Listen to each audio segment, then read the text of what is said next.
Құрметті жанкүйерлер, ассалаумағалейкум.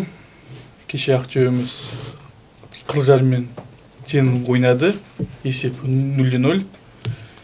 Және біздің кезекті подкастымыздың қонақтары Әсет Жұмарт, Ақтөбе футбол клубының медиа офицері, және өзіміздің Мерей Жерсайын, және Талғат Аманжолов. Жігіттер, қош келдіңдер біздің кезекті подкастымызға. Қош көрдік. Ассалаумағалейкум. Сол кешегі ойынды айтып жіберейік, талқылап. Әсет, саған бірінші сөз. Енді біздің жанкүйерлерге біз тең есепті жеңіс деп білмейміз ғой негізі. Тең есеп біз үшін ұтылғандай болып көрінеді. Соның өзін біз өкінішке қарай. Мен де кеше пресс-конференция бастағанда айтып отырмын ғой, өкінішке қараймыз. Бүгін 0-0 ойнап қалды деп. Кейбір ойыншылар да түсінбейді. Оны жергілікті ойыншылар, қазақ ойыншылар түсінеді. Ақтөбенің үйде тең ойнаған, оны ұтылу деп есептейді. Ал кейбір ойыншылар біз тең ойнадық, біз ұтылған жоқпыз ғой дейді. Бапкердің өзі түсінбегендей. Бірақ кешегі ойын бірнеше мүмкіндіктер болды. Оның алдында айтылған критикаларды кейбір ойыншылар қабылдады. Соның ішінде мен атап өткім келеді. Оның алдында сұрықсыз ойын көрсетіп жүрген Пибе, яғни Пасторец, Августин кеше жарқын ойын көрсеткен сияқты. Мүмкіндіктер болды, бірақ біз саламадық. Ордецтің неге тепкені, Перекладинаға тепкені, қақпаның бағанасына, Жуковтың тепкені, кімнің Пасторецаның, яғни Августиннің аяғын, мен дәл сол жерде қақпаның артында болдым да, аяғын қойып қалатын жер еді. Бірақ енді ол солайық ойыншы шығар, солайықпен ойыншы ғой енді, солайықпен ойнайтын. Әттеген ай деген сәттер көп болды. Көбісі ойлайды шығар, енді мына клубта көшеден көріп жатқан кезде де маған айтады, сендер айтасыңдар ма, айтпайсыңдар ма ойыншыларға. Неге деген әр тең ойын, әр ұтылыс бұл да бізге ауыр. Ауыр, мысалы ойыннан кейін оның барлығын іштен өткізу маған қиын. Мысалы 2021 жылдары, 2022 жыл клубқа ең басына келген кезде менде кәдімгідей эйфория, апатия болатын еді. Ұтылып қалған кезде ішке барып, біз білмейтін шығар, бірақ сондай үйге барып, сырт алаңда ойнасақ ательеге барып, мен ішімнен соны өткізетін едім. Армандай болып, неге сол ойыншымен бір сөйлеспей қалатындай ше. Сондай ол ойыншыдан енді мен сұхбат алмаймын дегендей апатиядан өткізетін. Енді көптеген ол командада болғаннан кейін үлкен кісілердің сөздері бар. Жеңілсіз жеңіс болмайды дегендей. Сол мәселелерді іштен өткіземіз. Көптеген дүниелер дайындаймыз. Гол соққанда былай жасаймыз. Былай енді ұтқан жағдайда материал көп шығады ғой біз үшін. Ұтқан жағдайда материал көп шығады. Сол үшін соған уайымдап отырасың, ойыннан кейін не салам, қандай материал, қандай дүние ұсынамыз дегендей. Оның барлығы да менен ауыр өтеді. Шыны.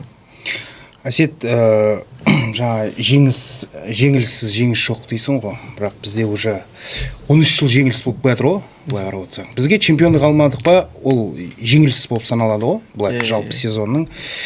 Бір кубок бар, утешительный приз 13 жылдың ішінде. Мына мен сұрайын дегенім, матчтан кейін ойыншылар былай раздевалка, енді ты вхожий же в раздевалку, көресің. Былай жалпы ойыншылар қалай негізі, по ним видно, что они переживают за результат, бір уайымдап ана жерде, или бір-бірінің арасына бір дауыс көтеріп, мужской коллектив болғасын бір-бірімен нетеді ғой. Сондай моменттерді айтып өтсең, сондай моменттер раздевалкада кездестіресің ма, бола ма? Әр матч сайын болады. Ұтқан жағдайдың өзінде де болады. Ұтқан жағдайдың өзінде. Бірінші таймнан кейін болады. Біз мысалы Қызылордамен 3-0 ұттық, екінші таймды салдық қой. Айта кетейін, ол кезде біздің қақпашы айтты, келіп айтты, жігіттер, алдағы жігіттер ойнайық, арт жаққа жатай бермейміз ғой деп.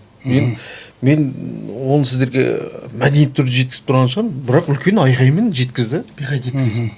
Былай айтқанда пихай етті. Напихалды. Жеке тұрып пихай етті. Міне, алып келіп, осында осы үшін келдік па, біз үйде осылай ойнауымыз керек па? Бапкерге айт, біз не істеп жатырмыз, өзгертейік та мұнан алға қарай. Біз үйде жатып алып ойнай береміз ба не? Арт жаққа қарай 5 қорғаушымен деген сияқты. Сосын барлығын эмоция шығып болғаннан кейін барлығын отырғызып қойып бапкер сөйледі қатты дауыспен шықтық 3-0 ұттық.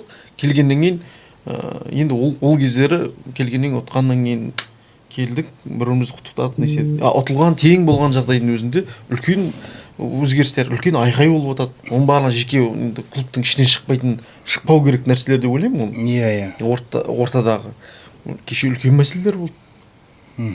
Қалай, не, сіздер не үшін келдіңіздер деп айтын. Мысалы, шетелдік ойыншыларға да сөйтіп айтып отады. Не үшін келдіңдер сендер? Қайда, біз ойнамаймыз ба не деген сияқты. Арттағы қорғаушылар да айтады мысалы. Көке, біз қайта жат дейтін наелес деп айтады да, наелес қорғаныста. Алдыда ортадағы ойыншылар не істейміз ба деген сияқты. Жұмыс жасаймыз ба? Оның барлығы театр начинается спешилки дейді ғой. Оның барлығы бізде неде болу керек? Оқу жаттығу жиынтықтарынан басталу керек. Көбісі мысалы барлығы Мұхтар Ерімбетов айтады, оның ағасы бар ма, көкесі бар ма, оны неге алып тастамайды. Ортада былай айтқан кезде про лицензияға оқып атқан жергілікті бапкерлердің ішінде про лицензияға оқып атқан жалғыз қазақ, жалғыз біздің сол Мұхтар Ақтөбеден оқып атқан. Біз Ернарды, Мұхтарды не үшін оны тәрбиелеп отырық? Жас балдар, ертең болашақта бас бапкер болатын балалар ғой. Мұхтар деген ертең кім Ернар оқиды деген сияқты. Әркімнің өзінің психологиясы, әркімнің өзінің Жалбыров, Ернар Жалбыров. Мұхтарды мысалы алып келген кезде ол бас бапкерге айтады Костовқа. Мына біздер жігіттер де келіп айтты. Кешіресіз Танирбергенұлы, Танирович дейміз біз, Танирович. Бізге физикалық тұрғыда жаттығу бересіз ба деген сияқты. Ол бапкермен де сөйлесті. Сол жерде бапкер Костовқа барып айтты, кешіресіз, балдар сұрап отыр, берейік оларға деп. Жарайды, 1-2 күн бердік та, одан кейін айтты, мен бас бапкермін, мен білем. Қалай былай ойын арқылы біз шығарамыз, нені арқылы шығарамыз деп. 2 жыл қатарынан біз дейтін оқу жаттығу жиынтықтарында дейтін былай айтқанда правильно болып тұр ғой. Ол бапкерге, бас бапкерге байланысты. Бас бапкер ертең Мұхтар қайта айта берсе, Мұхтар айтты, не істей беретін болсаң, онда орныңды босат. Ертең сондай негеде конфликті дейін бар. Не перебил? Просто мына қазір Костовқа нетіп жатырмыз ғой, мына оқу жаттығу нелерін біз өзіміз былайда көріп жүрміз ғой. 2 жыл болды. Алдыңғы жылы бізде алдыңғы жылы ОТС-ке кірген уақытта жаңа Леоновтың кезінде басшылықтан қателер кетіп, команда бір определенный причиналармен шыға алмай, содан кейін ойыншылар жинала алмай бір жерге, жаңа Кеке мен Думбияны білеміз ғой, Алматыда жатқан, 1 ай ма қанша жатты, 1,5 ай ма ОТС-ке бара алмай. Сосын былай қарап отырсақ, біз ОТС-терімізді қалған клубтардан қарағанда постоянно 1 айға, 1,5 айға поздно бастаймыз. Алдыңғы жылы сондай нелер болды, жаңа непонятный по документации, тағы бір не болды. Осы жылы жаңағы енді, осы жылы можно списать, ладно, жаңа жекеменшікке өтіп жатты клуб. Сол моменттер пока реттеспегенше біз тағы қалған клубтардан қалып қойдық қой, былай қарап отырсаң, где-то 1 айға ма, олардың сезондар 1 айға раньше басталып кетті. Сондықтан бұл жерде, мүмкін Костовтың да бар шығар күнәсі, бірақ бәрін бұл жерде Костовқа жауап беруді дұрыс емес шығар деп ойлаймын. Жақсы, бұл тақырып жауап кете беруге болатын сияқты. Мына келесі мен сұрағым, менің естуімше командада раздевалкеге кіріп өзінің мнениен айтатындар бар екен. Біраз адам болған, осыған дейін, осы жақын до недавнего времени заходят люди, которые в футболе вообще не шарят, он не бывший, не футболист, он не какую-то должность определенную занимает в клубе, заходит и пытается там что-то свое. Былай қарап отырсаңыз, если посмотреть на европейские футбольные клубы, которые себя уважают, допустим, спортивный директор, он и, допустим, какой-нибудь исполняющий главный директор, да, офисте, ол главный, да, ол офисте сулит, ол офиске ешкімге срыв бермейді, а главный тренердің территориясы, ол футбольное поле, тренировочная база и раздевалка, да, о жерде ол кісідан выше ешкім болмау керек. О жерде себя уважающий главный тренер, мен өз көзіммен көрген, бұл российский премьер-лигада болған заттар, қай клуб екен айтпай ақ қояйын, қай тренер. Руководствоның туфлимен кіріп келгеніне газонға ана жерде айқай шумен бәрін қуып шықты неден, газоннан. Бізде сондай моменттер қазір болып жатыр ма, қазір бар ма ондай, жоқ па? Сосын осы сұраққа жауап бере кетсең, Әсет. Ондай мәселе жоқ қазір. Ондай мәселелер жоқ да? Ондай мәселе, шыны керек, мана өзің айтып кеткендей болды. Қазір ондай мәселе жоқ. Келіп, мана туфлимен дұрыс айтасың. Ол алаңға біз кешегі жарақат алған, сыйластық болу керек. Жарақат алған қыздың өзі де мен оған айттым да, біз сіздерге шақырып абонемент беретін кезде футболка көреміз деген, маған сіздердің футболка көруіңіз керек емес деген кезде мен ішімнен түртіп кеттім, мен айтамын, біз осы клуб, осы эмблема үшін жұмыс жасап жатыр, қаншама 10-15 жылдап, 50 жылдап, 10 жылдап, 20 жылдап жұмыс істейтін азаматтар бар да. 50 жыл өмір бойына жанкүйер болып жүрген азаматтардың сіздер қалай ішіндегі несін сезімін құрып тұрсыздар ғой деген сияқты. Қазір олардың барлығы сақталады. Бапкердің өзі біздер жұмыс жасап жатқан кезде телефонмен алаңға кіруге болмайды. Сосын алаңның шетінде телефонмен сөйлесіп кетуге болмайды. Ана не развалкаға қарай барасың. Біздерге түсіндіреді. Бұл ішкі тәртіп. Сен бұздың ба, сен айыппұл төлейсің. Айыппұл да оңай емес, ол $100, $200 төлейсің. Оның қазір Таркович да нетіп жатқанда, сол правиларды енгізіп жатқанда. Ол оған дейін де болды. Осы қазір де бар. Бірақ оған дейін енді сақталмады деп айтуға болады ғой. Бірақ қазір болды, сақталмады. Көзді шамалы жұмсақтау тренер болған сияқты, больше. Мен айта алмас едім. Ол өзінің мінезімен көп адамды бауыр болып сезбей кетті. Жоқ, көп адамды бүйтіп ұстайды. Жаңа кім Талғат айтқандай, раздевалкадағы конфликт үшін кім кетіп қалды ғой 24-те, Кержаков. Естеріңде болса. Кержаков пен Боранбаевтың конфликтісі болып қалды ғой. Дұрыс айтасың. Боранбаев келіп раздевалкада Кержаковтан аттап, ойыншыларға бірдеңе айтты ғой, сосын Кержаков соған шыдай алмай өзі по собственному кетіп қалды ғой. За то, что переступил через меня деп ше. Бірақ сол составпен еще Оразбахтин барып доиграл и чемпион болып кетті 24-те. Кержаковтың өзінің жасап кеткен несі ғой, құрамы ғой, былайша айтқанда. Біз ана тақырыптан ауытқып кеткен сияқтымыз сәл-пәл. Кешегі матч туралы айтпасақ та тұрсынан. Кеше 0-0 бізде 20 шақты. Кешегі айта берсем бола ма? Кешегі матч негізі күшті басталды ғой ойын. Команданың ойыны маған ұнады. Ойынның басында күшті комбинациялар болды. Шамалы осының алдында Желкович бір сүреңді ойын көрсетіп жүрді да. Кеше сүреңсіз, кеше Шведой жаңа аяғын сыртық несімен пас беріп, Шушиначев шығарып. Былай қарап отырсақ, бұл ойында бірінші таймда бізде Артур Шушиначев деген біздің легендарный заправский форвардымыз ойында руинт етіп тастады ғой екі моментті. Ана екі момент деген, мен негізі 3-4 момент. Просто қалған ана үшеуі 100% емес та, бірақ 100% бірге бір екі рет шықты ол. Екеуінде да даже створ ворот болған жоқ. Он убегал от защитника, артында 2 метр, 1 метр қашықтықта, ол қуып жетіп, накрывать етіп, сол жерде біз 2 голымызды салып, спокойно ойынды успокаивать етіп, допты соперникке беріп, контратакамен жаңа Тарковичтің любимый несімен әдемі ойынды бітіруге болар еді.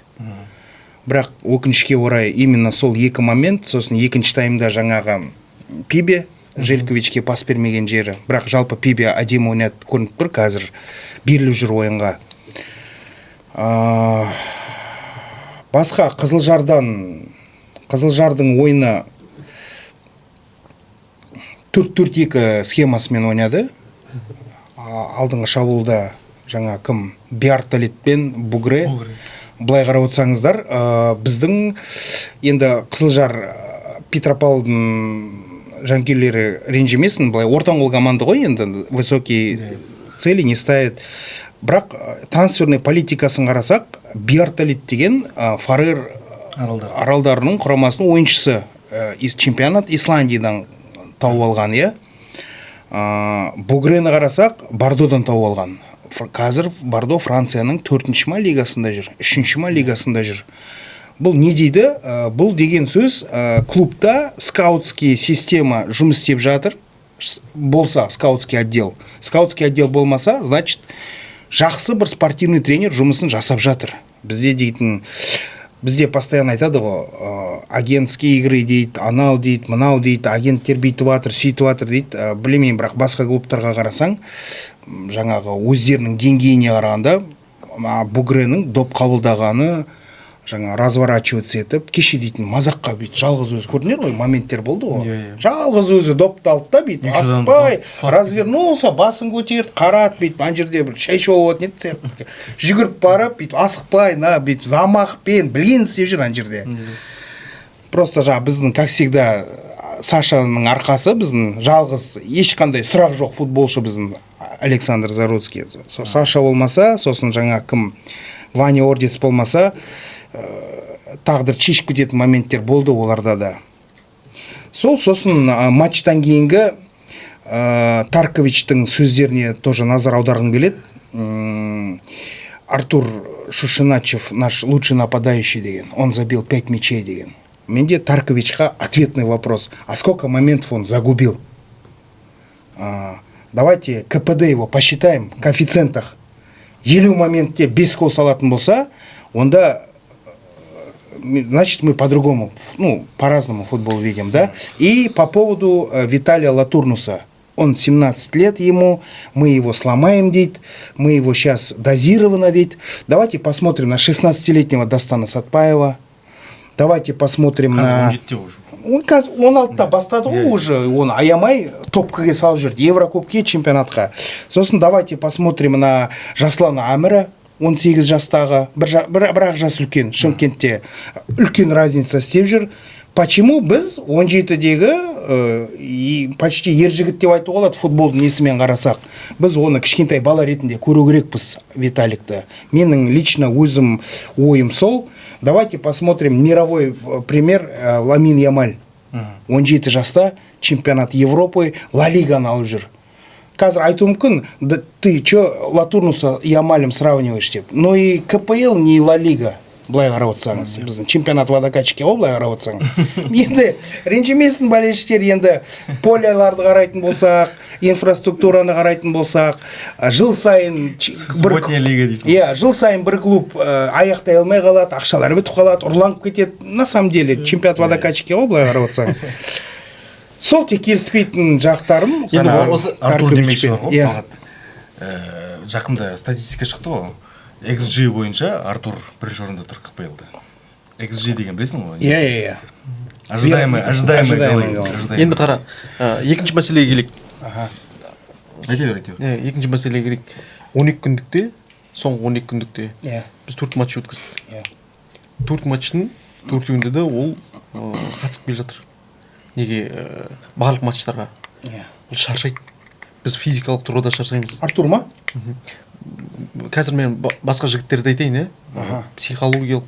Біздің Заруцкийді айтады, Ерланов, Ордецін өзі. Психологиялық және мына физикалық тұрғыда олар толық матч өткізіп жүрген азаматтар ғой. Олар да шаршайды. Кеше екінші таймға неге біздің аржа қарай бензиніміз жетпей қалды? Қалай ойлайсыздар? Не үшін жетпей қалды? Өйткені олар дейді матч үстіне өткізіп келе жатыр. Өздеріңіз де көрдіңіздер ғой, мен шынымды айтайын, ана жігіттерге қарап, олардың состояниесін қарап, олардың іштегі әңгімелердің несінде Құдайды тілеп жүрді. Осы орталық қорғаушылардың бір өсіп қалмаса екен деп ше. Өйткені олар кетсе, біз жастар шығарамыз да, олар адаптациясы қалай болады? Олар бір өте мықты спорттық жаңа директор айтқан, Қазақстанда жастарды екінші таймнан бастап жіберіп бастау керек. Сосын жайлап 21-20 жасқа келген кезде толықтай неге кіргізетіндей болып дейді да матчқа. Сол сияқты кешегі сөздің мүмкін айтуында жаны бар шығар. Бірақ оның бапкердің де ол әркімнің несін ойын сыйлаймыз ғой. Ойынын жаңағы мнениесін дейді ғой, сыйлаймыз. Дегенмен де қазір Артур шаршап тұрған кезде, может, алып тастау керек шығар. Шаршап тұрғанын біліп тұрып. Латурнусты қалдырса, ол ойлап тұр да, қазір ол ана қысымға шыдап бере ала ма? Сынып кете ма? Психологиялық, ол психологиясы сынып кетсе, 1-2 матчқа жоғалттық деген сөз. Ол соны меңзеп тұрған шығар. Біз мүмкін басқаша түсініп тұрған шығармыз. Мен солай деп ойлап тұрмын. Сосын және де Мерей дұрыс айтады. XG бойынша Артур бірінші неде алда келе жатыр, ожидаемый голы. Көптеген мүмкіндіктеріне мүмкін көңіліміз толмайтын шығар. Оны да психологиялық жағынан айтып тұр ғой. Психологиялық жағынан ол сборныйда ойнайды. Ол үлкен нелерде ойнап келген адам, ол шыдай алады деп. Біз мүмкін қайта-қайта қысым жасап отқан шығармыз. Сондай, мен ойлаймын солай. Шамалы осы жерде мен бір нәрсені түсіндім да, глубина составының қаншалықты маңызды екенін. Бізде не деп отқандар, жаңағы неде скамейка запасныйда отқандар, кеше қараған кезде жастарды көрдім да, жастарды бір тексеріп алу керек шығар деп, бірақ тексердік қой Алтаймен ойында, білесіңдер ма? Екінші таймнан бастап барлығын шығарды ғой, одан ар жақ қарай 120 минут ойнадық. Ол атса, жарқылдаса, сол жерде ол мүмкін соны меңзеп тұрған. Біз неге сол ойынды алып қарамаймыз? Шығарды, барлығын шығарды, барлығын шығарып ойнатты ғой. Ойнатты. Сол кезде көрдіңіздер, өздеріңіз не дедіңіздер сол кезде? Біздің жастар әлі дайын емес деген әңгіме болды. Біздің жастар дайын емес. Екінші таймда шығып шешіп кету керек еді. Бізді Әлішер Кенжеғұловты шығардық. Барлықтарыңыз айтқанда обсирать етіп тастадыңыздар. Ол қабылдай алмайды. Кім барлықтарыңыз? Жанкүйерлер. Жанкүйерлер ма? Жанкүйерлер. Ол ағаш, анау, ол психология. Ол адамда кім пікірлерді оқиды астына жазылған. Ойын тәжірибесі болмаса ол деген кез келген жас емес тіпті. Ойын тәжірибесіне шығарып тұр ғой. Тәжірибелі ойыншының өзі, егер онда игровая практика болмаса, ол бәрі ағаш болып көрінеді ғой. Ал жаңа Артурды Талғат айтып отқан себебі, сен жаңа Әсет айтып жатсың ғой, жаңа бірінші лигада алып жүр ғой. 12 матчта, 4 матчта да ойнап жатыр дейсің ғой. Енді ол деген бапкер деген өзіне өзі жау емес қой.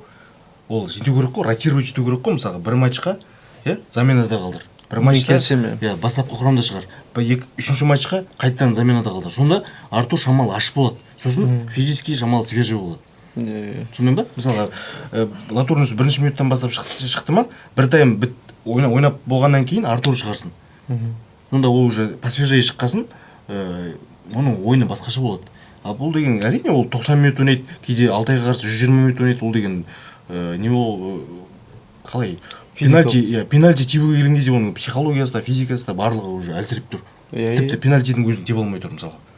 Енді мен түсінемін әрине ол ана қалай қысым бар, давление бар, хейт бар, не бар, оның барлығын көтеріп еш нәрсеге мән берместен алаңға шығу деген ол деген оңай шаруа емес. Бірақ сонда да ол сен кәсіби футболшы болғасын, сен ондай нәрсенің барлығына дайын болуың керек. Мысалы әлемде тіпті мына Әсеттің өзіне де айтып отырмын ғой, тіпті Мбаппе, мысалы әлемнің үздік бомбардирі 25 жылғы. Бір матч гол соқпай қалса, тіпті оның Мбаппенің өзіне де хейт болады ғой. Криштиану да хейт етеді мысалы.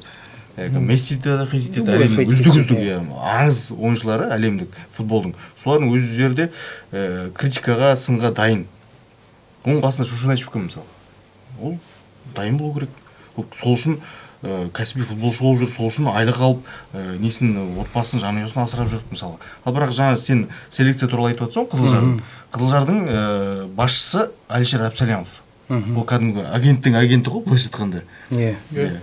Ол сосын андай қалай ешқандай несіз, делдалсыз, посредниксіз тікелей жұмыс істейді ол футболшылармен. Жаңа сен исландықты, Фарер аралдарынан келген деп айтып отырсың ғой. Ол Әбсалямов деген Кардифте жұмыс істеген, Кардиф Сити клубында, Ұлыбританияда. Сосын мына Босниядағы біз ойнаған Сараевода клубында істеген, спорт директор болды мысалға. Сондай деңгейдегі не ғой.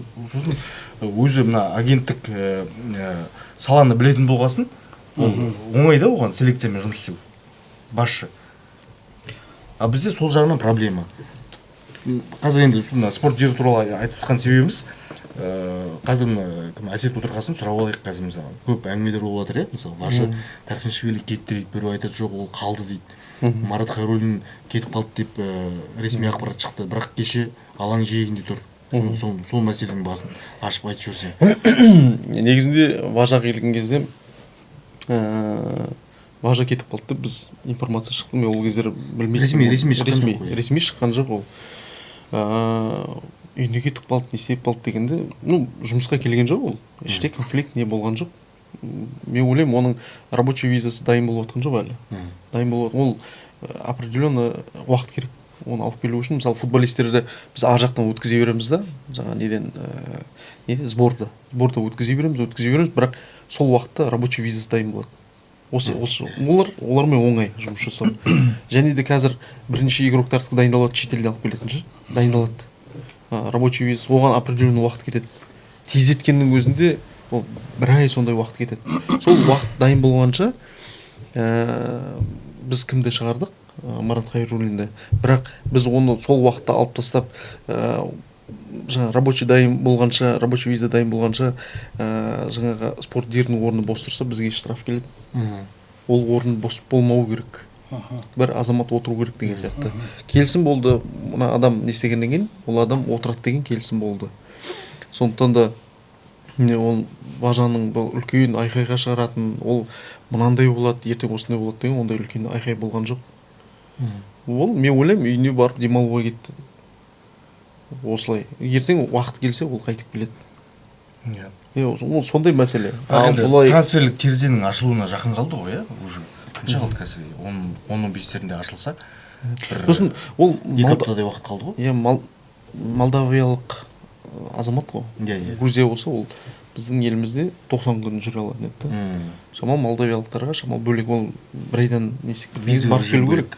Визовый режим барып келу керек деген сияқты. Сондай мәселе. Ол дайын болған. Ешқайда кеткен жоқ бұлар. Ешқайда кеткен жоқ. Бір жерге кетсе біз ресми түрде шығарамыз ғой. Екінші мәселе. Айтайыр. Мақұл. Сұрағыңызды айтайын. Таркович кеше баспасөз мәслихатында айтты ғой, трансферлік терезеде біз жұмыс істейміз, қазір ойыншыларды қарап отырмыз, міндетті түрде алынады деген ақпарат айтты. Вот кім Асет айтып отыр ғой, ресми түрде шығарамыз деп. Мына ресми түрде шығарғанда да қазір біз уже жанкүйерлер в таком состоянии, что бізде ресми түрде, ресми аккаунтта клубтың информация шығады да, Марат Хайруллин жұмыс орнынан босатылды деген. Оказывается, фактически ол жұмыстан кетпеген. Официальный аккаунтта Важа Тарханишвили пришел назначен спортивным директором ФК Ақтөбе деп келеді. А ол, оказывается, әлі жұмысқа тіркелмеген официально. Вот сондай моменттерде қазір тоже... Документациялық жұмыстар жүріп отыр. Это вот первый вопрос. Второй вопрос. Маған жеткен ақпарат бойынша Важа Тарханишвили не просто уехал домой отдыхать. Маған жеткен ақпарат бойынша он какие-то агентские игры вел в клубе, что как-то хотел нажиться на деньгах инвестора, что было все такое. Деген әңгімелер, это қазір біздің болельщиктерге вообще не секрет. Қазір оны бұл жерде айтпай кетіп, на жерде пустую, холостой подкаст тоже неохота проводить. Вот первый вопрос, почему не соответствует действительности публикации официального аккаунта Instagram футбольного клуба. И второй вопрос, слышал ли ты, так ли это по поводу Важи Тарханишвили? Ол маған беймәлім. Мен ол жайын білмеймін. Ол жақтан ол информация қайдан шықты, ресми түрде ол бізде берілген жоқ. Сіздің сұрағыңызға, бірінші сұрағыңызға айта кетейін. Ресми түрде шықты. Шынымен де ол кісіні келіп таныстырды. Командаға таныстырғаннан кейін біз оны шығаруымыз керек. Суретке түстік, не істедік, шығардық. Солай ғой. Екінші мәселе, екінші азамат кететін болып шешілді. Бірақ біз оны ұстап тұр, осы орында ұстай тұр, бірақ қоштасамыз. Осы орында отыр, ертең бізге штраф келмесін деген сияқты. Сондай мәселелер бар. Енді сіздің мына сұрағыңызға, ол екінші сұрағыңызға сондай жауап. Ал бірінші сұрағыңызға ол маған беймәлім. Оны кім жазып жүр, қайда жазып жүр, ол өзді информация берген жоқ, ақпарат берген жоқ. Біздің клубта ресми ақпарат берген жоқ. Уақыты келген кезде біз сіздерге нақтысын айтып жеткіземіз. Қалай, не үшін? Және де ол кісі де өзі сол сұрақтарға, мен ойлаймын, жауап береді деп. Сол сұрақтарға өзі жауап беру керек. Ол кісінің өзінің аузынан естуіміз керек деген сияқты. Тағы да клубтың айналасында бірнеше әңгімелер жүріп жатыр. Солай ғой? Клубтың айналасында жаңағы клубтың жаңағы медиасы бойынша клубтың бір азамат жұмыс жасады, оны неге алмады деген Арон бойынша сол сұрақтарға жауап бере кетейін. Бізде штатқа қойылған жоқ. Қойылған жағдайда медиа бойынша мысалы мерейлер жұмысқа алдында көтерілді ғой. Енді Ақбота бойынша біз күтіп отырмыз. Сондай мәселелер бар. Ол басшылық сөйлесті. Сөйлескеннен кейін мен ойлаймын бір мәмілеге келдік. Ол мәселелер шешілді. Арон бойынша Арон бізде ресми жұмыс жасаған жоқ. Алдыңғы жылы бізден практика өтті. Тәжірибе жинақтауға практика өтті. Келдік, біз оны шақырдық, көмектесуге шақырдық матч барысында. Өткен матч барысында көптеген мәселелер біздің қолымыз жетпей жатады. Штаттың аздығынан. Оны көбейтуді сұрадық. Мен ойлаймын жақын арада ол мәселелердің барлығы шешіледі. Және іште жұмыс жасап, жаңағы енді біз оны матчмейкер болады деп ойладық қой басында. Осай мына қызметке отыратын есет деген сияқты. Ол матчмейкер оказывается ол неде жоқ. Ол Арман Оспановтың кезінде болады делінген, бірақ ол қазір ол штатқа бар ма жоқ па мен оны білмеймін. Сондықтан да ол бізде ресми тіркелген жоқ, ресми жұмыс жасалған жоқ. Арон туралы, Арон өзі келіп, получается, клубқа практика өтуге өзі сұранды, да? Алдыңғы жылы, Алдыңғы жылы, Оны өткен ол оқыды ғой. Ал бір айлық па, 2 айлық курс оқы. Осы жылы оған жұмысқа тұрасың деген уәде берілді ма клубтан Аронға?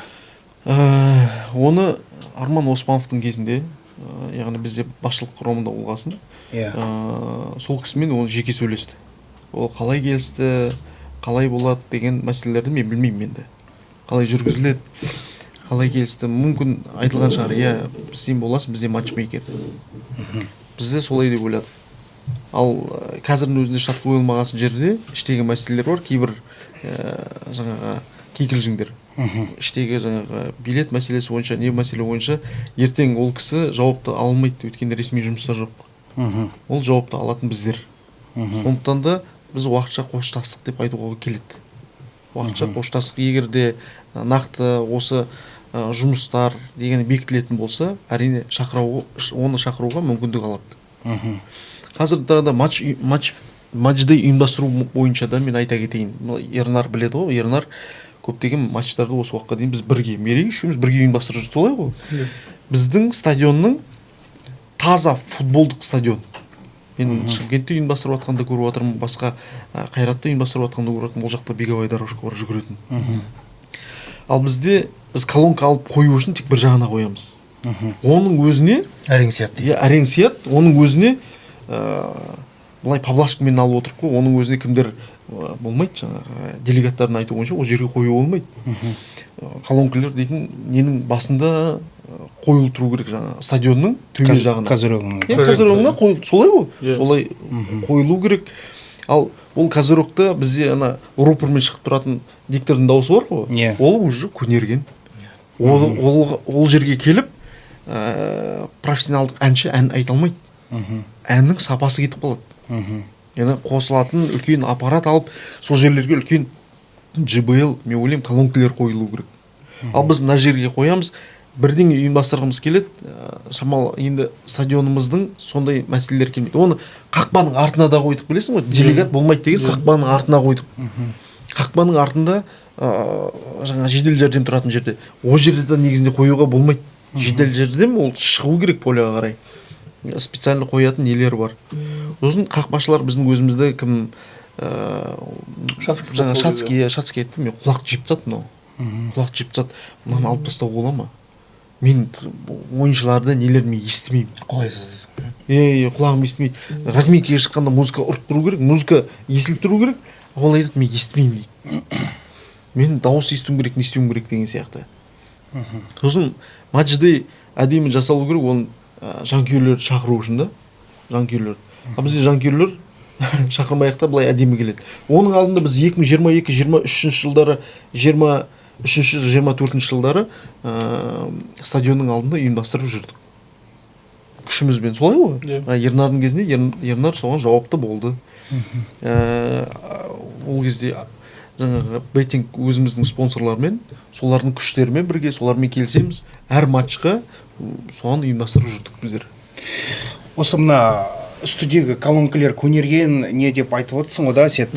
Осының алдында бұл тақырып көтерілді ма? Осы предыдущие годы говорилось это руководству, что это все надо менять, обновлять, что-то делать? Ол госучреждение, мемлекеттік мекеме. Солай ғой, мемлекеттік мекеме. Біз стадионның өзінде қазір арендада отырмыз. Біз оған ақша салу үшін, ол мемлекеттік мекеме. Не. Біз оны қондырып не істеу үшін. Ол клубтық болса, ол жұмыс жасалынар. Әрине ол кісілерді жұмыс жасап жатыр. Мынаған қояйық, не істейік. Бірақ дегенмен де осы мәселелердің шешімі біздің жаңа стадион. Осы мәселелердің шешімі ол жаңа стадионда ол қарастырылған. Жаңа стадион ол да акиматтың қарамағында болады ертең, да? Жоқ, ол жақта колонкалар, светомузыка қарастырылған ғой. Ол жаңа стадион болғасын жерде, оның звугы да қарастырылған. Біздер қазір Тұранның, қарапайым Тұранның жаңағы 3 мың, қанша мыңдық? 6 мыңдық па, 8 мыңдық па? 7 мыңдық стадионның өзінде жаңа дыбыс нелерінің өзі жақсы қарастырылған ғой. Ән айтуға болады. Б-групп. Енді Б-групп дегенде ол изначально қарастырылу керек. Біздің стадиондықта кезінде жақсы шықты. Мен өтегенмен жаңа стадионның электригімен бірге аралап қарадық та, жаңа проводтарын жалғап, оның проводтарын алып деген сияқты, көнерген. Кейбіреулер үзіліп қалған, үгітіліп бірнеше жерден. Оны да өзгерттік, не істеп. Қосылғаннан кейін нагрузкасын көтермей қалады да, ол тоқтарын не істеп кетеді. Бір матчқа шыдайды, екінші матчқа оны әр матч сайын сен өзгертіп тұра бермейсің, ақшаны салып. Ол госучреждение оны тендер ойнатылады, неселенеді. Мемлекеттің қарамағында болғасын оны істеу процедурасы қиын ғой жалпы. Онда бізде стадион акимат уже принадлежит, да? Онда давайте тогда обратимся к руководству стадиона, да? Да, какой у нас, да? Нет, какой у нас прекрасный клуб с традициями, какие у нас прекрасные болельщики. Раз у вас стадион арендуют, будьте любезны, приведите его в порядок, да? Тогда так, наверное, правильно будет. Да. ЖБЛ қойылу керек сияқты. Аронның несін темасын жауап, басқа Жардем деген жігіт бар бізде, тоже, который клубта неофициально жұмыс істеп жүрген. Оның жағдайы қалай болып жатыр, не болып жатыр?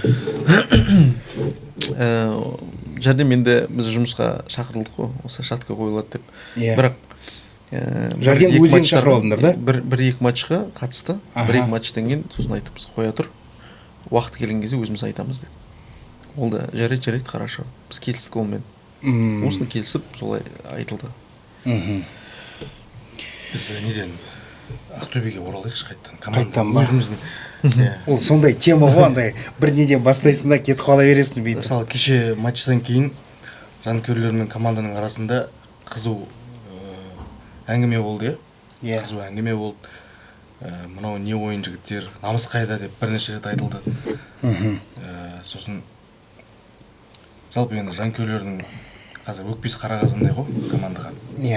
Мысалы Ақтөбенің мамырдың басында күнтізбе шығардық қой, сол кезде айтылды ғой, Ақтөбе өз алаңында 4 матчты қабылдайды қатарынан деп ше. Сол 4 матчтың тек қана біреуін ғана жеңгенбіз, Қайсарды. Сол Қайсарды жеңгеннен кейін Таркович Зигазага айтты. Сол Зигазага қалай айтты, содан бері жеңіс жоқ Ақтөбеде. Таркович. Зигазага айтқаннан бері 6 айдан ұштық. Сосын Атыраумен тең ойнадық. Қызылжармен тең ойнадық. Енді соңғы 3 команданың барлығы енді при всем уважении ортан қол емес, тіпті ортан қолдан да төмен деңгейдегі командар ғой. Аутсайдерлер, можно сказать. В зоне вылета аяқтады, мысалы Атырауда, Қызылжарда, сондықтан да білмеймін, енді Алтай бірінші лигадан енді көтерілген команда. Қанша сынамайын десең да, бірақ мысалы Таркович енді еуропалық бапкер ғой, бірақ әр баспасөз мәслихатында мен қалай испытываю разочарование, мен жанкүйерлердің көңіл күйін түсінемін, сосын жаңа не дейді, мен бұл нәтиже үшін жауапкершілікті өз мойныма аламын деген сияқты андай жаттанды сөздерді айтып құтылып кетемін деп ойлаймын ма, білмеймін енді. Ойыншыларға претензиям жоқ, біз енді барлық максимумымыз осы деген сияқты. Білмеймін енді. Таркович енді келген кезде де айтылды ғой, жалпы. онда Қырғызстанда да мәселелер болған басында. Қырғызстанға келген кезде менталитетке үйрене алмаған, сондай бір әртүрлі қырғыз әріптестеріміз айтқан әртүрлі сондай менталды мәселелер болған деп Тарковичте шамалы. Неге атмосфераға, қоршаған ортаға үйрене алмады деген сияқты. Меніңше Тарковичте сондай мәселе бар сияқты қазір. Шамалы қай тап болғанын, қайда келгенін түсінбей жүрген сияқты. Жаңа кім Әсеттің өзі де айтып отыр ғой, кейбір футболшылар тіпті легионерлер біз ұтылған жоқпыз ғой, неге жанкүйерлер бізді обсирать етіп жатыр деген сияқты настроение бар ғой мысалы Әсет, сондай кейбір түсінбей жүрген, түсінбейді да, қай жақта жүргенін түсінбей жүрген. Ладно, енді Алтаймен по пенальти ұтылып қалдық, лотерея, Атыраумен енді Атырау жақсы команда, Атыраумен бірде бір ойнадық, ұтылған жоқпыз. Иә, мысалға Қызылжармен де біз ұтылған жоқпыз. Қалай ол? Неге бізді хейт етіп жатыр? Мы же набираем очки деген сияқты, сондай одолжение сияқты да, как будто звучит. Тарковичте де сондай нәрсе бар. Неге сендер бізге қарсысыңдар? Біз ең басы ұтылған жоқпыз деген сияқты. Бірақ на минуточку қарасақ, біз жаңағы ниже среднего уровня командалармен ойнап отырмыз. Біз қандай, мен түсінемін қазір бізде жарақат бар, әртүрлі, он шақты ойыншы лазаретте жатыр, көптеген проблемалар бар, ішкі сыртқы деген сияқты. Бірақ мынандай командалармен біз мынандай терезесі тең ойын көрсетуіміз ұят. Жоғары деңгейде, мысалы қазіргі біздің мына состояниеда, мен кеше жігіттерге айтамын да, мына Астана тіпті қандай проблемамен болсын біз ұтып кетеді. Қазір осы қазір күні бізге Ақтөбеге келетін болса, Қайрат болсын, Ордабасы болсын, Қайрат вообще басек болмақ бірге айтып Ақтөбені ойсырай жеңеді, мынандай біздің қазіргі мына мәселеге келейік. Мен ойымды аяқтап тастайын енді, ойымды аяқтап тастайын қазір бөлініп кетпей тұрғанда. Сондықтан да білмеймін енді біз қайта рахмет айтуымыз керек, что біздің именно қазіргі біздің состояниемізда осындай бізге соперниктер тап болғанына. Именно осы мамыр айында ше. Біз себебі мамырда өздеріңіз естеріңізде болса, біз Шымкентте ұтылып бастадық, Ордабасыдан. Ұтылып бастадық. Одан кейін 4 матчта үйде ойнаймыз деп қуандық, 9 очкомен аламыз деп, железобетонны деп. Мысалы, соның тек қана біреуін ғана ұттық, екеуі тең, оның үстіне кубоктан ұшып кеттік Алтайдан. Тек қана бір ойынды ғана жеңіп отырмыз, мысалы. Ертең мамырда Көкшетауда түйіндейміз ғой, Оқжетпеспен, Оқжетпеспен ойнаймыз. Оқжетпестің өзі де бізді менсінбей отыр. Фаворит емессіңдер деп. Жоқ, енді жоқ, айтпастан енді ойымды. Айтпастан. Маған бір сендер тыңдап отырмын. Оқжетпестің өзі менсінбей отыр. Әр матч сайын жеңіске жетіп жатыр. 3-ші орында тұр, Оқжетпес қазір. Вполне имеют право. Ренат Әлеуетов мысалға, айтуына имеет право. Сосын мына кешеде де мен жалпы әлеуметтік желілерден қарап отырмын. Айтады да мынандай, қазір мына Ақтөбенің стадионы қобыландып жатыр, өзінің магиясынан айырылып бара жатқан сияқты деген әңгіме бар да. Сен де өткенде қозғадың ғой сол тақырыпты. Бұрында Ақтөбенің стадионына келген кезде қарсыластың қол аяғы дірілдеп, тілі байланып, сөйтіп қалатын. Аузын ашып. Қазір кім көрінген аяғын сүртіп кететін болды. Бұл тіпті жаңа жоғарыда айтқанымыздай, бірінші лигадан келген команда болсын, ортан қол команда болсын, ортан қолдан төмен деңгейдегі команда болсын, бізді ұтып, тіпті мысқылдап, күліп, келемеждеп сөйтіп кетеді. Яғни бұрынғы праймовый Ақтөбенің дәуірі кетті, өтті, болды. Соны мойындауымыз керек та. Ол кәдімгі жанкүйерлердің деңгейінде де қолдау баяғыдай дәрежеде емес. Сосын команданың деңгейі ол айтпаса да түсінікті. Баяғыдай дәрежеде емес, қолдау мықты. Бізде жоқ, оны Әсет, оны жалғыз мен емес, ол қазір мына тыныш қазір контингент, стадионда контингент бұрынғыдай кәдімгі неге қолдауға негізделмеген. Мысалға, ол мына негатив толып отыр уже адамның ішінде. Жоқ, негатив те бар. Мен ана көпке топырақ шашпен, бірақ андай қалай трендке еріп бір стадионды толтыру деген сияқты сондай бір мақсатпен келетін адамдар, ол қолдау үшін келмейді олар. Түсініп тұрсың ба? Мысалға, команда ұтылып жатқан кезде керісінше адамды команданы қолдау керек, жігерлендіру керек. Қамшылап ше. Ал бізде былай селфиға түсіп, фотоға түсіп, жаңағы неше түрлі трендтерін түсіріп отыратын аудитория көбейді қазір өкінішке қарай. Соны мойындауымыз керек та. Футболды түсінетін жанкүйерлер азайып баратыр қазір. Тренд түсіріп жүрген адам мұрын жар болды дейсің ғой. Алдында қыз. мына қоса салсам бола ма? Вот Мерей высказался. Айта берші, жақсы. Да. А ты еще не закончил, да? Я думал, ты закончил Я просто. закончил. Я тоже скажу, и потом ты, Асет, ответишь, пожалуйста. Теперь я себя неудобно чувствую, что тебя перебил. Не, нормально. Көп сөйлеп кете алмайды. Мына жанкүйерлер туралы. Осыдан 2 жыл бұрын біз полный стадион болып Ақсаулемді айтатын едік. Командаға сенім деген, миллион, бәрі заряженный сондай. Қазір не то что Ақсаулемді айтуға 15 минут, 17 минут ағалып әлі келіп жатыр адамдар, әлі келіп жатыр. Уже қалай бұл жерде бүкіл күнән жанкүйерлерге де нетуге болмайды. Это тоже в связи с результатами ол бар. По поводу жаңа ойынға қайтайық дедік қой.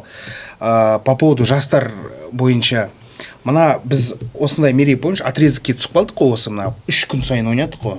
Алдыңғы подкастта Boxing Day деп айттық. Қай матчтан басталды сол? Иртышпен басталды ма? Иртыш, Илимай 2 ойын болды. Иә, и 3 күн сайын арасында тек бір не болды.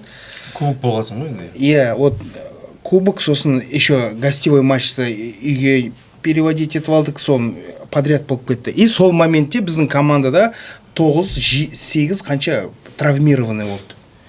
Менің ойымша, бұл дейтін сам Бог велел жастарды алып келіп, составқа құйып, ротация жасауға. Тарковичке. Өйткені неге десең, я как вижу ситуацию, сенде 9 ойыншы лазаретте жатыр, сенде плотный график, сен оларды қалған футболистерімді айналдырып келіп тыға бермей нагрузкамен. И также айтып отырмыз ғой, УТС дұрыс болмады, анау бүйтпеді деп. Бірақ онымен біз жастардан тек көргеніміз сол баяғы Виталик, Кикбаев, в общем, бір 4 адамның айналасы ғой. Аяны шығармайды екібастан. Аяны шығармайды, иә. Хотя, как будто бы казалось, сенде 9 адам жатыр ма, сол 9 адамның орнына 9 жас балдарды алып кел. 9 жас балдарды алып кел. Ну, вообще, деймін да, заявканы толтырып қой. Условно. Да, условно. Вот выпусти 6 основных, там, 5 местных, допустим, с тем же Алтаем все равно вылетели. С тем же Атырау все равно ничью сыграли. Бәрі результат жоқ, бәрібір. А тут хоть ты подготовка жастарыңа не беріп жатсың, прекрасная возможность. Ол кезде басқаша болар еді. Не біз жастарға сеніп. Жоқ, ол кезде басқаша болғанда тоқ етер былай. Оқжетпеспен ойын болады. Оқжетпеспен амалдап шықсақ, оны ұтуымыз керек енді. Амалдап шығып не істесек, лазареттен қаншама ойыншылар қайтып келеді. Кешегінің өзінде ғой, Жуков, Топалов. 3 ойыншы келді. Нани Топалов. Нани Топалов и жаңа бізде қазір енді өзінің несіне бабына түсіп келе жатқан кім деген жігіт бар? Талғат Көсепов. Талғат Көсепов болса заявка деп болды. Бір жарым жыл лазаретте жатқан ба?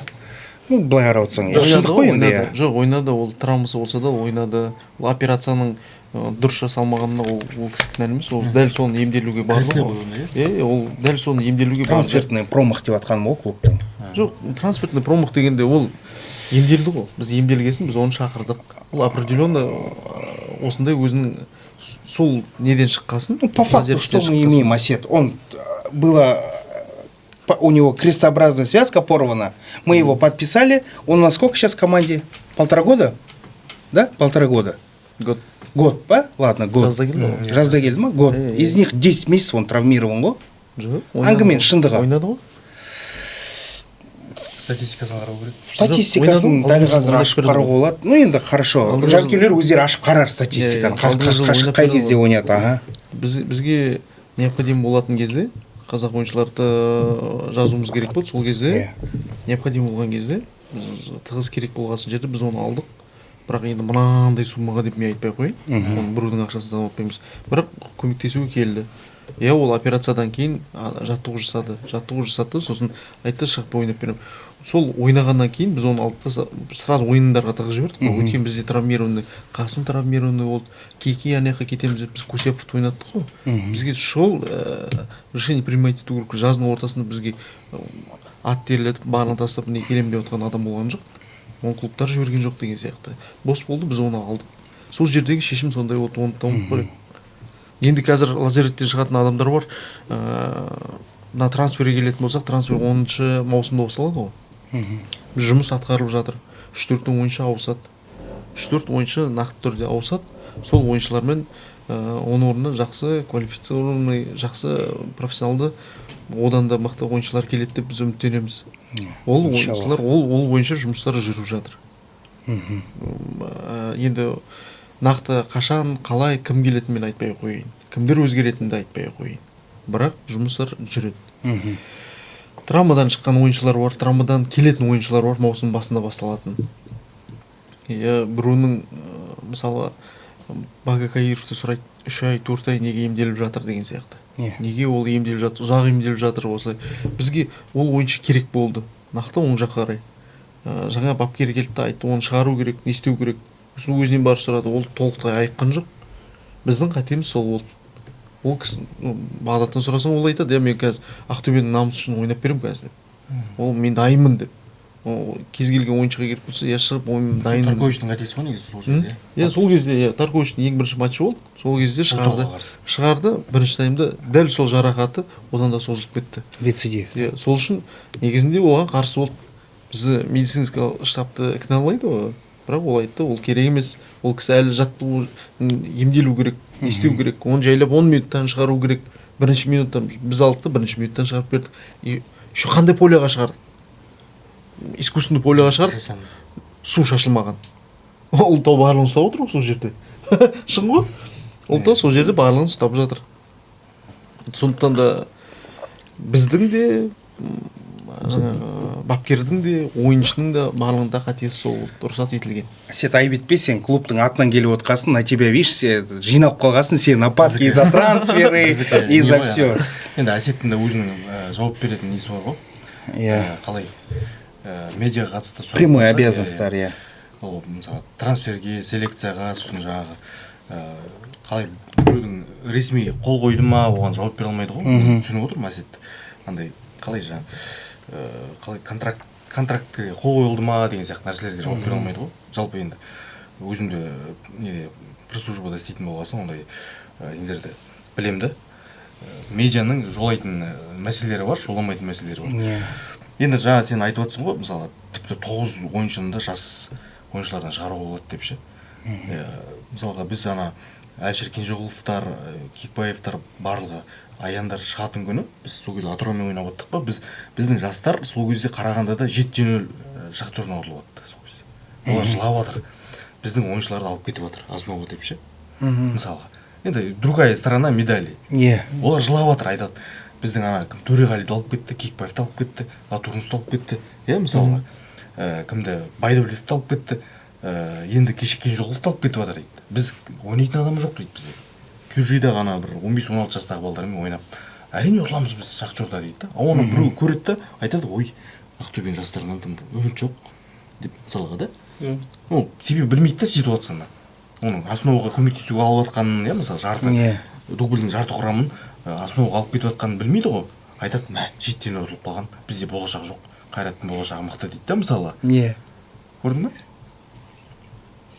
Және біз көбісі айтады, ананы неге жіберіп қойды, Марк Богачевты неге Шахтерге жіберіп қойды, алдыңғы жылы Кикбаевты.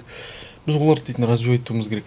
Қазір олар ойын несін ала алмай отыр ма? Ойын тәжірибесін, былай айтқанда құрамада бірінші лигада под задачу тұрған бізде Шахтер ма? Шахтерға Марк Богачев. Ертең Марк Богачев ол арендаға кетті, қайтып келген кезде ол мықты болып қайтып келеді.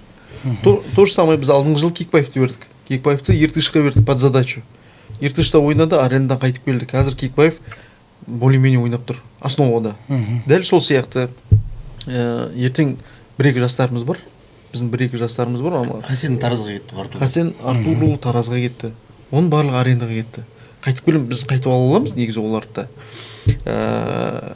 Бердібек. Жоқ, Бердібекті біз алып кетті олар. Арендаға алған жоқ қой. Жалға кетті неткен жоқ бұл. Жалға осқан жоқ. Жоқ, біз олай берген жоқпыз. Жалға емес, онда контракт бұзылды ғой. Контракт бұзылды, олар алып кетті. Сол сияқты жеңіс қода қателеспесем. Алып кеткен жеңіс қода Каспий. Өзінің туған клубы ғой. Каспий. Енді нелерге қайтып келейік, біздің ойыншыларымыз. Біз соларға беріп, под задача тұрған командаларға беріп тәжірибесін жинақтатып Ақтөбеге олар сірә қайтып келіп көмектеседі. Өзіміздің жергілікті ойыншыларымызды соңғы самарбовтан кейін одан кейін біз жастар шыққан жоқ.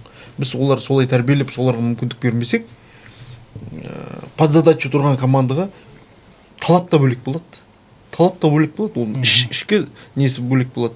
Бізде Дублин командаларына біз келген жастар ғой, 16-15 жастағы балдар, қазір ойнап жүрген Мерей дұрыс айтып отыр. 16-15 жастағы балдар ішінде біз оларға қалай подготовка тұрған командаларда от деп не қоя аламыз. Олар біздерге основаға адамдар дайындап беру керек. Олардың басты мақсаты сол. Бірінші лигада жақсы командалармен ойнар көрсету керек та. Біздің бапкерлер сол жерлерде біздің ойыншыларды дайындап беру керек. Және біз жайлап өзіміздің ойыншыларды тарта бастаймыз. Міне осы жылы Латурны шықты, Кикбаев шықты, Төреғалиң бар, Аяның бар деген сияқты. Әлішер Кенжеғұлың бар. Мен сіздерге айтайын, тағы да 1-2 жастарымыз жақын арада сіздер ести жатасыздар, арендаға барады. Под задачу арендаға барады. Таркович штабымен посещает игры молодежки? Штабымен дегенде штабы келеді. Өзі болса да. Штабы келеді. Штабы келеді? Қарайды. Қасына көмекшілер. Көмекшілер келіп қарап, сосын барып. Словактар, да? Мен Тарковичті өзін көрген жоқпын дубльден. Бірақ Таркович неде болды Астана мен Ақтөбе ойнады ғой? Штабы болғанда штабы. Астанада болған. Ол кезде болды. Штабы біреу по физподготовке, біреу тренер вратаря ма бірдеңе ғой? Или кім еді? Жоқ. Ассистент. Сол ассистент барып қарап жүр, да? Мұхтар бар, Ернар Жалбыров бар, барып қарайды. Олар өткен солармен жұмыс жасады ғой. Ну, Ернар, о вчерашнем матче, я думаю, много говорить не стоит. Давайте... Кешегі матч туралы айтайын ба, мен көңілім толмағаны. Мысалы, енді мен біз білеміз ғой, барлығы, ешкім ақымақ емес, барлығы білет. Ақтөбенің қазіргі қиын ахуалын, жағдайын, барлығы жарақатта екен, енді қатарға оралып жатқанын барлығы білет. Бірақ қиыннан қиыстырып, осындай қиын қыстау заманда ауыр ситуациядан алып шығатын көрегендігі көмектеседі ғой жалпы бапкерге. Соның бапкер екенін анықтайтын осындай именно қиын ситуацияда тығырықтан шығаратын оның несі да IQ-ы, көрегендігі, оның тактикасы, стратегиясы оны определяет как тренера.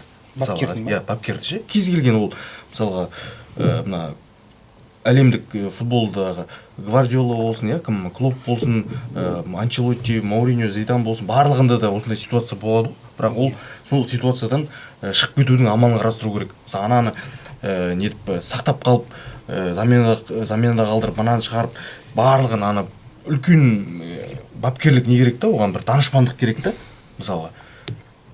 Бүкіл нәрсенің барлығын сол жарақатқа, анаған ысырып тастауға болмайды ғой, менің ойымша.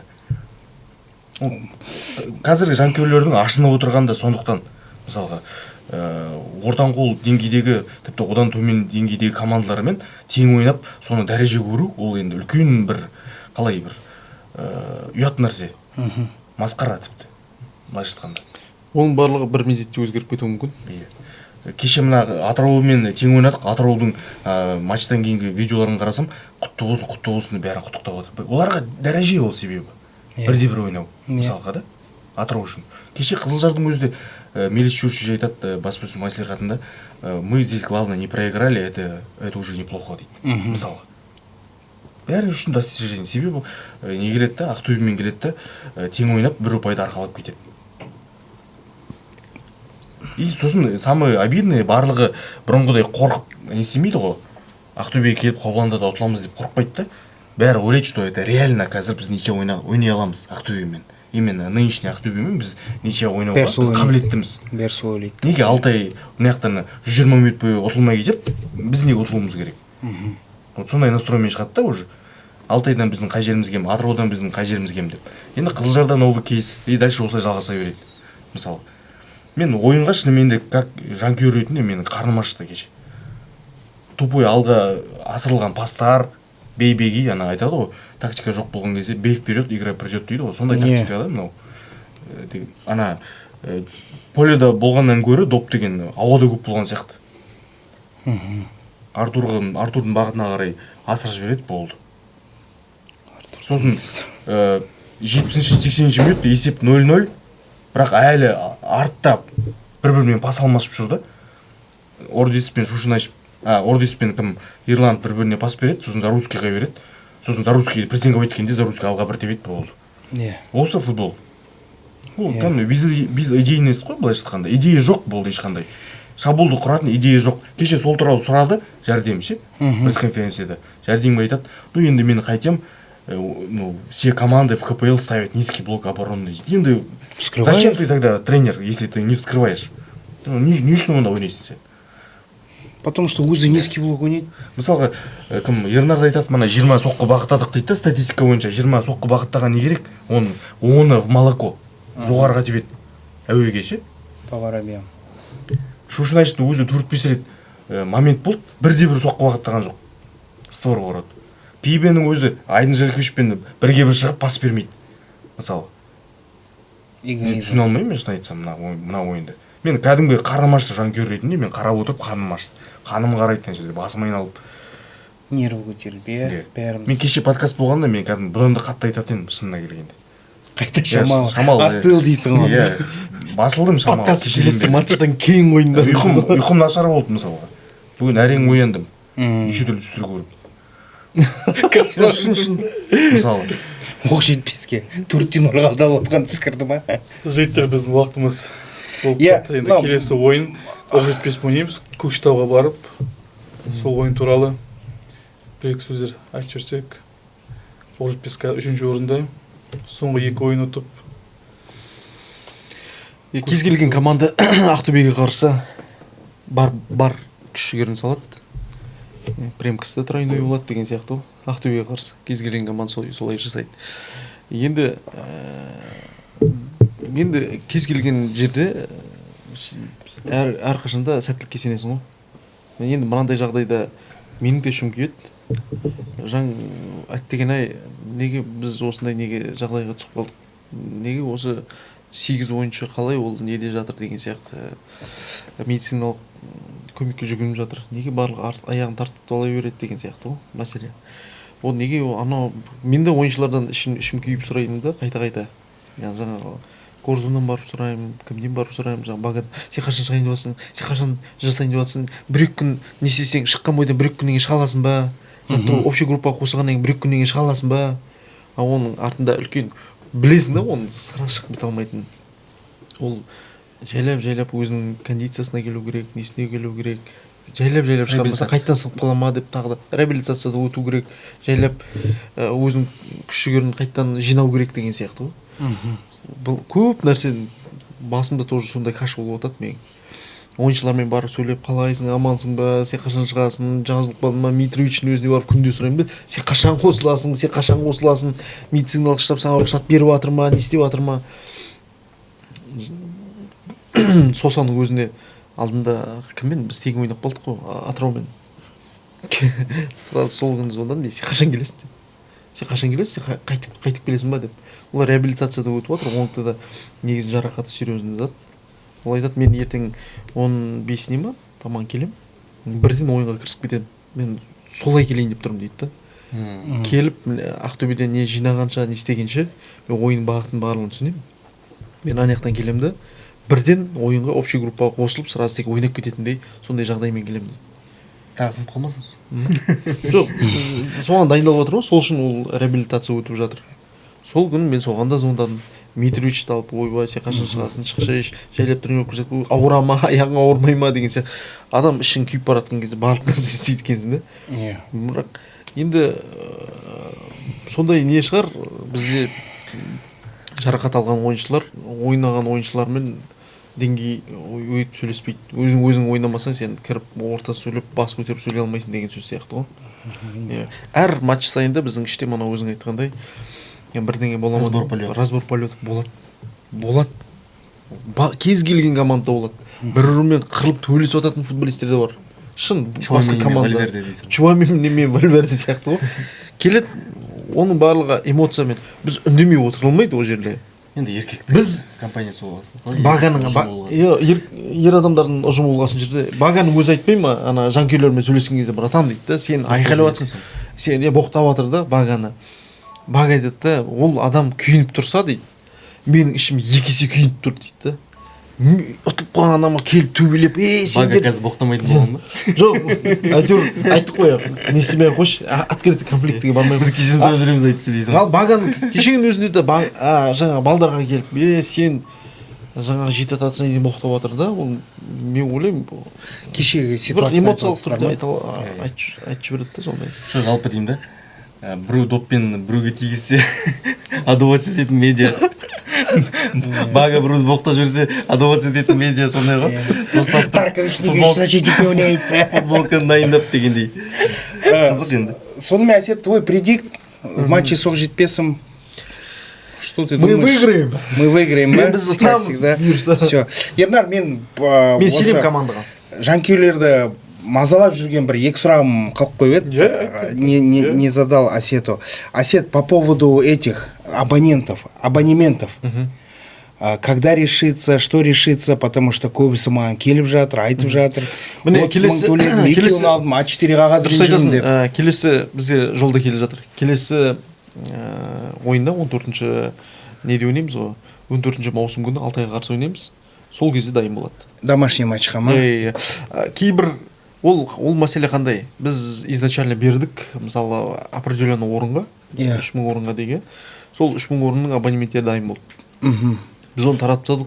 Сұраныс көп болған жерде үстіне тағы бердік. Біз оларды, хотя аналарды біз заранее дайындап қойдық. Сосын біз оларды беріп тастадық. Ал үстінен біз одан да көп сұраныс болады деп ойлаған жоқпыз ғой. Одан көп сұраныс болды да, біз оларды заказ бердік. Оны определенный уақыт шамал күту керек болды, 20 күндей. Қосымша тапсырыс. Қосымша тапсырыс. 20 күн күттік енді, міне 20 күн күттік. Енді келесі, жоқ, енді ол жолда келе жатыр.